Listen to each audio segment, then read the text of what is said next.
नमस्कार दोस्तों, स्वागत है आपका माँ नवदुर्गा की एक और नई वीडियो के साथ आपके अपने यूट्यूब चैनल शिवांश भक्ति में। भक्तों, हिंदू धर्म में नवरात्रि वर्ष में दो मुख्य नवरात्रि आती हैं। एक है चैत्र नवरात्रि और दूसरी है शारदीय नवरात्रि। और इस बार चैत्र नवरात्रि 19 मार्च 2026 से आरंभ हुई है और इसकी पूर्ण आहुति 27 मार्च 2026 के दिन इस चैत्र नवरात्रि के अंदर अष्टमी और नवमी तिथि का एक विशेष महत्व होता है। इस बार हर भक्तों के मन में ये कन्फ्यूज़न की स्थिति है कि नवरात्रि अष्टमी और नवमी तिथि कब है, कन्या पूजन कब करना है। बहुत ही कन्फ्यूज़न है।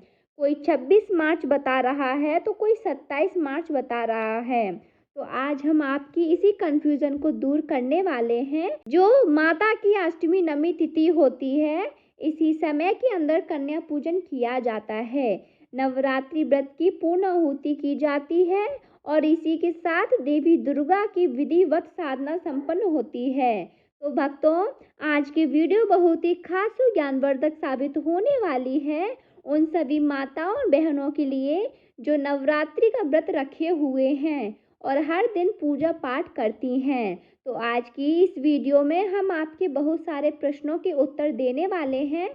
तो जो आपके मन में काफ़ी कन्फ्यूज़न बनाए हुए हैं, जैसे कि इस बार अष्टमी और नवमी तिथि कब आ रही है, कन्या पूजन का समय क्या रहेगा, शुभ मुहूर्त कौन सा है, कन्या पूजन में कितनी कन्याओं की पूजा करनी चाहिए, कन्या को भोग में क्या खिलाना चाहिए, और इसी के साथ जानेंगे कि कन्या पूजन के समय अष्टमी और नवमी तिथि में किन गलतियों से बचना चाहिए, क्या कार्य करना चाहिए और क्या नहीं करना चाहिए। और हिंदू धर्म में चैत्र नवरात्रि के दिनों में कन्या पूजन करने के शास्त्र विधि क्या रहेगी, कलश विसर्जन कब करें, अष्टमी और नवमी के दिन देवी दुर्गा को कौन सा भोग लगाना चाहिए, इन सभी सवालों के उत्तर आज हम आपको इस वीडियो के माध्यम से देने जा रहे हैं। तो इस वीडियो को अंत तक अवश्य सुनिएगा और अगर अच्छा लगे तो इसे लाइक करके शेयर कीजिएगा ताकि और माताएं बहनों भी अष्टमी और नवमी तिथि की सही जानकारी आसानी से प्राप्त कर सकें।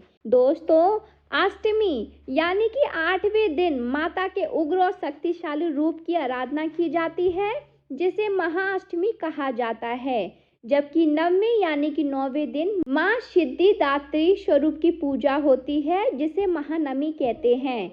इन दोनों तिथियों पर कन्या पूजन, हवन और विशेष भोग अर्पित करने की परंपरा होती है, क्योंकि मान्यता है कि इन दिनों में माता रानी अपने भक्तों को विशेष आशीर्वाद प्रदान करती हैं और घर में सुख समृद्धि लाती हैं। तो चलिए अब जानते हैं अष्टमी और नवमी कब है। जैसे कि आप सब जानते हैं कि इस बार चैत्र नवरात्रि 19 मार्च 2026 से शुरू हुई है।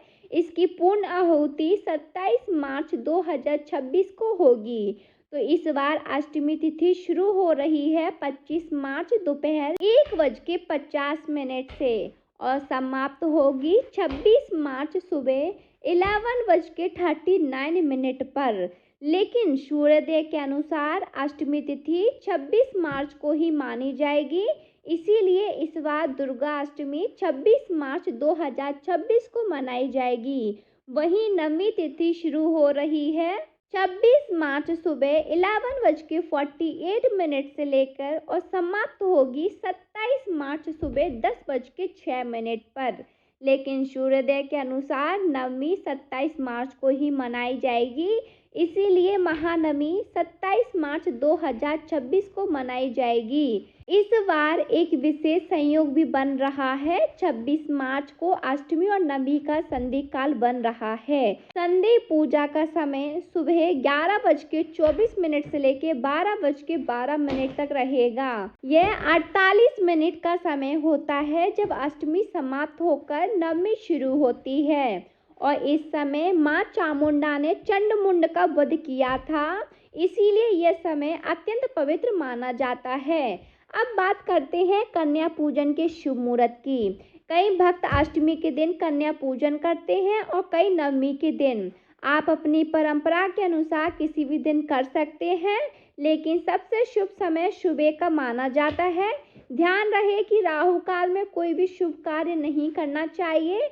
26 मार्च को राहु काल दोपहर 1:30 बजे से 3 बजे तक रहेगा और 27 मार्च को सुबह 10:30 बजे से लेकर 12 बजे तक रहेगा। अब बात करते हैं कन्या पूजन की विधि की। शास्त्रों के अनुसार 2 वर्ष से लेकर 10 वर्ष तक की कन्याओं की पूजा करनी चाहिए। यदि 9 कन्याएं उपलब्ध नहीं हैं तो 1, 3, 5 या 7 कन्याओं की पूजा भी की जा सकती है।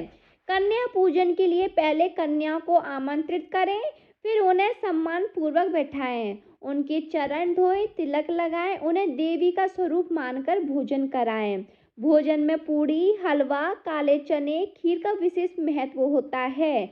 इसके बाद उन्हें दक्षिणा, वस्त्र या उपहार दें और उनके चरण स्पर्श करके आशीर्वाद लें। अब बात करते हैं कि पहले कन्या पूजन करें या हवन। तो परंपरा के अनुसार पहले कन्या पूजन किया जाता है, उसके बाद हवन किया जाता है। अष्टमी के दिन माँ महागौरी को नारियल और हलवा, पूरी, चना भोग लगाया जाता है। वहीं नवमी के दिन माँ सिद्धिदात्री को तिल, खीर और पूरी, चना का भोग लगाया जाता है।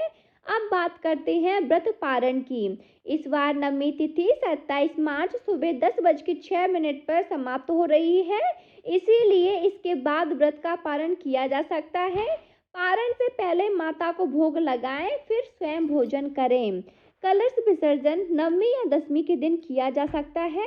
विसर्जन से पहले माता से क्षमा प्रार्थना करें, कलश का जल घर में छिड़काव करें और शेष जल तुलसी या पीपल के पेड़ में अर्पित करें।